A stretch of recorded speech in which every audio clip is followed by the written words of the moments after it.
Good morning, good evening, good afternoon. So there was a reason why I ended up choosing that song, because yesterday I got a message from a good friend over in Germany who just happens to be a brilliant trumpet player.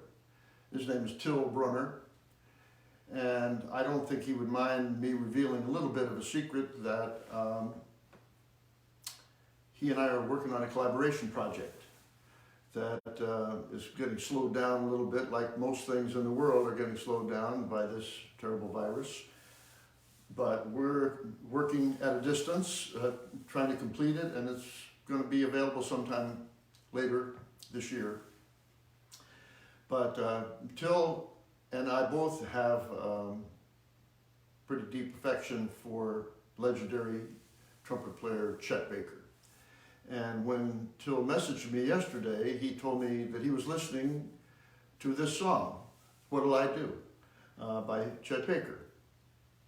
And suddenly this memory flashed back, maybe 30 or 40 years, and I recorded that song, What'll I Do, with Chet Baker for CTI Records. And that was the recording that Till was listening to. And what an amazing opportunity that I had. Sometimes when you're in the middle of doing something, you don't realize the significance of it. But at that time, it was a recording session that Creed Taylor had booked me to play on. I was just a sideman. But I looked around Rudy Van Gelder's studio in Englewood Cliffs, New Jersey, and there was Paul Desmond playing alto saxophone, Hubert Laws playing flute, Jack DeJohnette playing drums, and Ron Carter, and of course, Chet Baker. So I went back and listened to it again. I hadn't listened to that recording for a long time, and I was playing Fender Rhodes, and I don't know what got into me. I was playing all kinds of swirling stuff, but mainly what people wanted to listen to was Chet Baker playing and then singing, which required me to try to see if I could get the bravery to sing my memory. And by the way, Till Brunner was a pretty great singer too. You may be hearing a little bit of that on our project. But what I was remembering also was being in that studio, Don Sebesky, the fantastic arranger, he really influenced me tremendously, and he wrote the arrangements for that album. And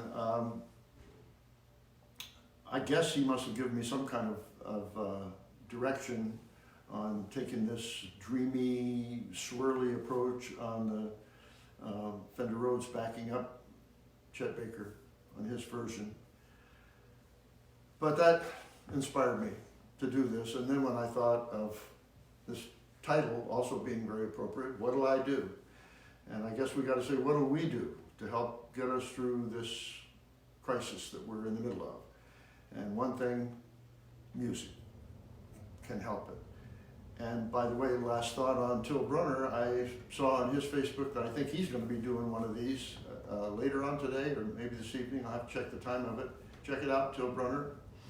And thank you, all of you, for watching this, because there are an awful lot of these music videos going on right now, and at least for the moment, you chose this one.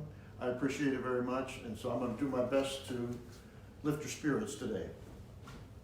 Over the last week, I opened the door to requests, and I've been getting a lot of them, too many of them to keep up with. I'm sorry, that's a big challenge. But one song that's kind of surprised me that to see it recommended so many times was a song called Pure Imagination that I recorded on my album 4.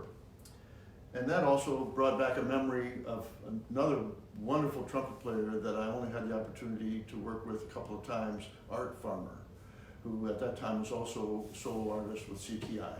But he played so beautifully on this, and I can't even begin to recreate the atmosphere that took place during that recording session, also back in the 1970s, when I did a version of Pure Imagination. but it was Art Farmer on the trumpet and Steve Gadd was playing drums. Anyway, I'm just going to reminisce a little bit and play a spontaneous, spur of the moment version of it for you.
Anthony Newley, great melody and fun to play.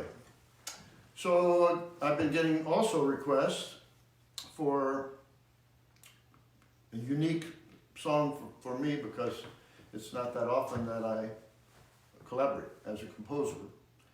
And during my latest project, Espresso, my producer, who I'm happy to mention about him, he's also a close friend, also my manager, and tours with me whenever I go out on tour. A lot of you have already met him, Sonny Abelardo. And he was very supportive of every crazy direction that I wanted to take on this Espresso project. But one day I received a message from him that he'd been working on a song down in Florida that he wanted to see if I was interested in joining up with him to collaborate on it. And when he sent it to me, immediately I loved it. And I will reveal behind the scenes that one of the things that we were talking about at that time was to have my record have a little bit of vibe of one of our favorite jazz pianists, Ramsey Lewis. And some of Ramsey's trio recordings had a feeling of kind of being live, that you were in some jazz club or something, that kind of atmosphere. So we were trying to channel that, imagine it. And anyway, we came up with a song that ended up being called Topside. And Sonny was, of course, very proud to contact me immediately when he found out that our recording ended up being in the top 10 of the smooth jazz recordings of last year. Fantastic. And of course, he's going to remind me that I better collaborate with him again in the future. And yes, Sonny, happy to do that. Bring me another hit. But several of the people that asked for it were pessimistic, as I am. Gee, is a solo piano version really appropriate for this song? Because it's basically a contemporary funk groove thing that requires a rhythm section. On my album, I had Billy Kilson killing it on the drums. I had Michael Palazzolo playing the bass, and so this is not going to sound like that. But it's kind of a cool tune, and I'll give you an attempt. You got to use your imagination about the funky part.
Okay, Billy Kilson, where are you? Michael, I need you guys.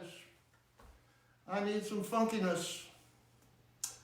But today, I've got a different challenge because a lot of requests to play another piece from the Espresso album, the most challenging piece in my piano repertoire of the compositions that I've done, and maybe the most crazy because I don't even really know what the genre is of this piece. When I was working on it, I was just trying to give myself a challenge, primarily to my left hand, which doesn't really get enough workout. But it kept evolving. And over the last 3 years, it definitely ended up in a trio version on my Espresso album, and we've played it live quite a few times. I also made a symphonic arrangement of it and was able to perform it in Russia, in Moscow, with a symphony orchestra over there, which was very, very challenging. And